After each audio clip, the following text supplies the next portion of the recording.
미국 국채 금리가 좀처럼 떨어지지 않고 있습니다. 금리가 오른다는 건 그만큼 채권의 인기가 시들해지면서 가격이 낮아진다는 뜻인데 이 위험자산 시장이 불안한 흐름을 이어가는데도 대표적인 안전자산으로 인식되는 미 국채로 자금이 몰리지 않고 다른 곳으로 간다는 거죠.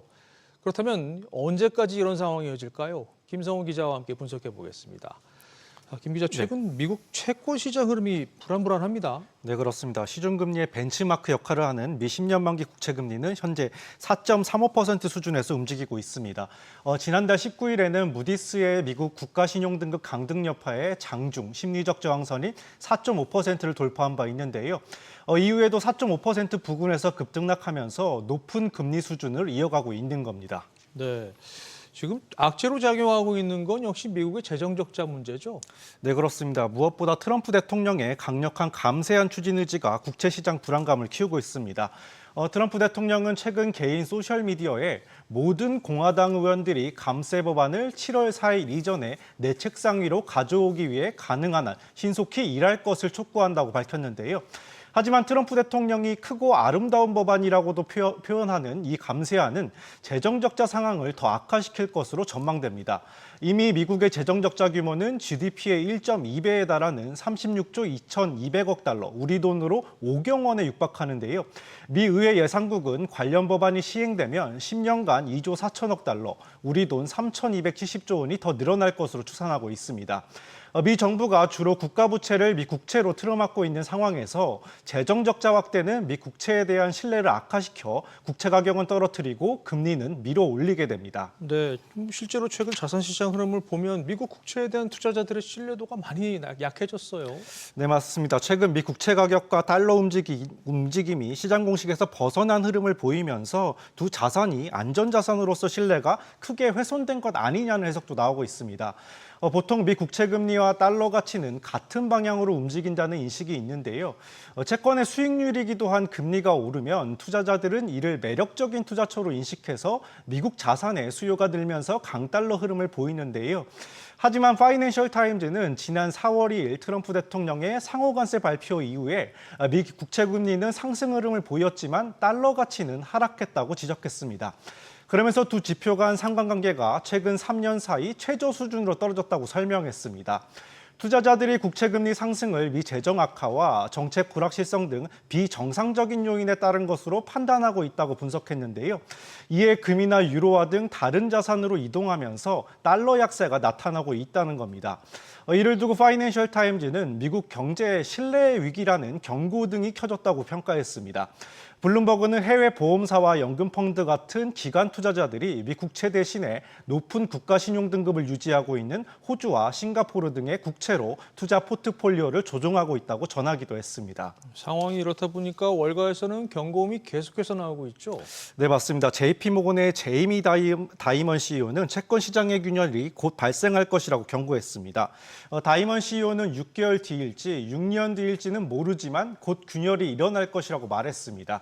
그러면서 주 정부와 시 당국 등의 관리 부실 또한 엄청나다면서 국가 부채가 미 경제를 파멸시킬 수 있다고 우려했습니다. 또한 정부 정책에 문제가 있다고 판단해 국채를 대량 매도하면서 시장을 뒤흔드는 일명 채권 자경단이 활동하고 있다고도 생각한다고 말했습니다. 네, 자 이런 발언이 나오고 시장 우려감이 커지니까 지금 트럼프 행정부의 불끄기 발언도 계속해서 나오고 있어요. 네, 맞습니다. 스콧 베센트 미 재무장관은 미국은 결코 디폴트를 하지 않을 것이며 그런 일은 일어나지 않을 것이라고 반박했습니다. 다이먼 CEO의 발언에 대해서도 그는 내내 그런 예측을 해왔고 다행히도 그중 어느 것도 실현되지 않았다고 꼬집었습니다. 오히려 트럼프 행정부는 감세한 추진의 정당성을 강조하고 있는데요. 캐비넷의 백악관 국가경제위원회 위원장은 적자를 더 악화시킨다는 주장은 타당하지 않다면서 만약 법안이 통과되지 않고 세금 인상이 현실화되면 그건 곧 경기 침체를 뜻한다면서 오히려 공세를 펴기도 했습니다. 그렇군요. 미국 정부가 뭐 따로 믿는 구석이라도 있는 건가요? 네, 시장에선 베센트 재무장관이 일명 4D 체스 전략을 통해서 부채 증가 속도를 줄이는 식으로 국채금리 상승은 낮추고 시장 안정화를 꾀할 것이란 분석이 나옵니다. 4D 체스는 현재로선 상상할 수 없는 고차원의 묘수를 뜻하는 표현인데요. 그러니까 지금은 어리석어 보이는 수로 보이지만 나중을 위한 엄청난 전략이라는 겁니다. 구체적으로 관세 정책을 통한 세수 확보로 재정 적자분을 일부 메우고요. 또 감세안을 통해 경제를 부양한다는 구상인데요. 베센트 장관은 부채가 증가하는 것보다 빠른 속도로 GDP를 늘리면 GDP 대비 부채 비율이 안정될 것이라고 말한 바 있습니다. 여기에 웰스파고나 골드만삭스 같은 대형 은행들의 보완적 레버리지 비율, SLR 같은 자본 규제를 완화하는 방안도 추진 중인 것으로 알려졌는데요.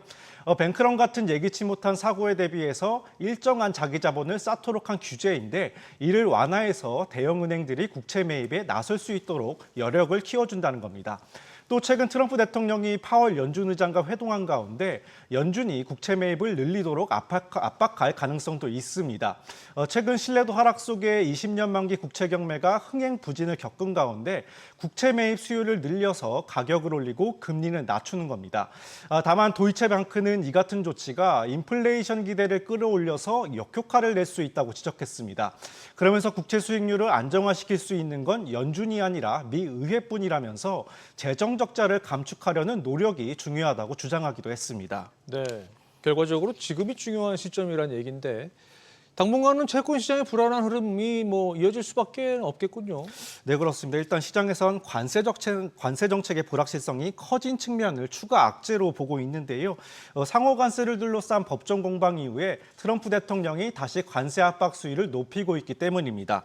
UBS의 전문가는 새로운 관세 관련 뉴스에 시장 변동성이 지속될 것이라면서 재정 문제에 대한 우려가 여전하고 지정학적 긴장이 고조되고 있다고 지적했습니다. 이 때문에 단기적으로는 트럼프 대통령과 시진핑 중국 국가주석의 통화를 주시하는 분위기인데요. 경제분석업체 캐피탈 이코노믹스는 무역 전쟁이 진절된 경우를 전제로 국채금리 상승세가 완화될 것으로 내다봤습니다.